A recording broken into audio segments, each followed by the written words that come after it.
Hello fellow gardeners and growers, my name is Emma and I am the Urban Botanist. In today's video, we're going to be talking all about one of my favorite topics, plant care.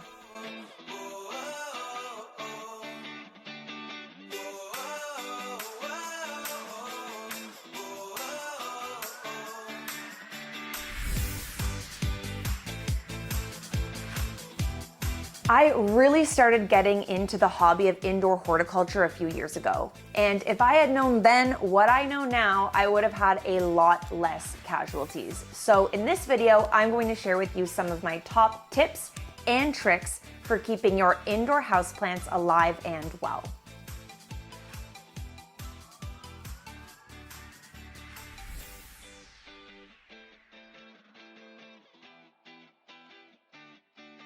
Keep in mind that these are just some methods that have worked for me. Our plants are always adapting, evolving, and adjusting to our places, spaces, and techniques. So something that may work really well for me may not always necessarily work for you. First, let's talk about watering. I really want to try and help demystify the world of watering our houseplants.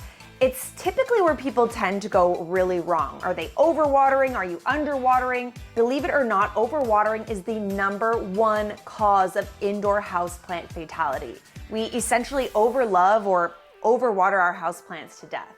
When I first became a plant parent, I would just water on a particular day of the week. Wednesdays were watering days. But after a few years of trial and error, I quickly learned that there is a much better and more effective way of knowing when your plants need to be watered instead of just picking a random day of the week. So here's a trick that I like to use when watering my plants. I use what I like to call the 2-knuckle rule, where I'll stick my finger into the top 2 inches of the soil, or all the way up to my second knuckle, and I'm feeling the soil for moisture. If my soil is feeling bone dry, okay, it's time to water. However, if my soil is feeling a bit wet, moist, damp, or soggy, I wait until those top 2 inches of soil have fully dried out. That way you can be sure you aren't overwatering.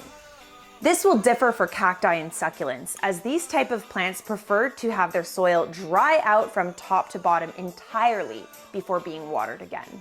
Another great way to ensure that you aren't overwatering your plants is to make sure that your plants are in pots that have drainage holes. Drainage holes are important for the health of your plants as it allows excess water to drip down, out, and away from the roots of your plants. Roots don't like to be in a constant state of moisture, and a lot of people don't realize that roots need oxygen just as much as they need water and soil. If you've got decorative pots at home without drainage holes, I recommend removing the plant from its pot when watering. Water to the point where water is generously dripping out of the bottom of your plant. Allow it to drip dry then before returning it back to its decorative pot. This is where that 2-knuckle rule really comes in handy for knowing when the right time is to water your plants. Remember that if those top 2 inches of soil are feeling soggy or moist, you're going to want to hold off from watering. However, if those top 2 inches are feeling dry, you can go ahead and give a good deep watering. If you're leaving your plants unsupervised for a few weeks, a solution for watering your plants while away would be something like a water spike. Water spikes work through capillary action and essentially allows the plant to water itself, pulling water through the spikes slowly as the soil dries. Okay, let's move on to sunlight. How much sun is too much? Well, that's really all going to depend on the type of plant that you have in your space. Remember, plants are being domesticated into our homes and they do exist naturally out in the wild. So we are forever trying to essentially replicate their natural habitat by providing similar growth conditions inside of our spaces. So a fern, for example, would grow beneath a canopy in low indirect light. You would want to apply that same type of light to your indoor fern. My rule of thumb is that most plants do well in bright and indirect light, but of course this will vary from species to species. So my best recommendation is to take a minute and do some research on the plants that you have in your home. You'll likely learn something new, and that's honestly one of the best things about this hobby, is there is always something new to learn. If you're in a space that has little to no natural light, you might want to consider investing in some supplementary LED lighting. It can make a huge difference for the health and happiness of your plants, especially during the darker winter months. Okay, let's talk repotting. How to repot and when to know that it's time to repot. Typically, you know it's time to repot when the roots of your plant are growing up and out of the pot, or maybe out of the drainage holes. Perhaps the plant isn't able to withstand or hold up its own weight, or maybe there's just been some stunted growth. Another rule of thumb that I like to tell people is, has it been 2 years?